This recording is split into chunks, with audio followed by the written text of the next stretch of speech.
ለፓስተር እዩ ጩፋ በሐዋሳ ከተማ የተደረገው አቀባበል ከህገ መንግስቱ አንጻር እንዴት ይታያል? እንደቆያችሁ እንደበቃ ሰብለ ሰፋ ነኝ።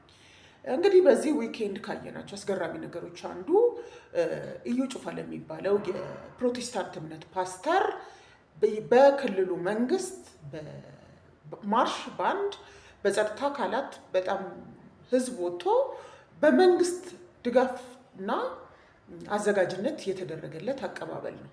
ይሄ ነገር በህገ መንግስታችን አንቀጽ 11 ሃይማኖትና መንግስት የተለያዩ ናቸው የሚለውን የሴኩላሪዝም ፕሪንሲፕል የሚጻረርና መንግስት በምንም አግባብ በሃይማኖት ጣልቃ አይገባም፣ ሃይማኖትም በመንግስት ጣልቃ አይገባም የሚለውን የአንቀጽ 11ን ድንጋጌ የሚጻረር እንዲሁም ደግሞ በፖለቲካ ፓርቲዎች አዋጅም በግልጽ እንደተመለከተው ፓርቲዎች የእምነት ሊሆኑ እንደማይገባ የተመለከተውንም ገደብ የጣሰና በክልሉ የክልሉ መንግስት እምነት ስቴት ሪሊጅን ያለ የሚያስመስል ይህ ህገ መንግስታዊ ተግባር ነውና የክልሉ መንግስት ይህንን ነገር እንዴት እንደሚያየው በጣም አስገራሚ ነው። ነገር ግን ይህ ህገ መንግስታዊ መሆኑ ሊሰመርበት ይገባል።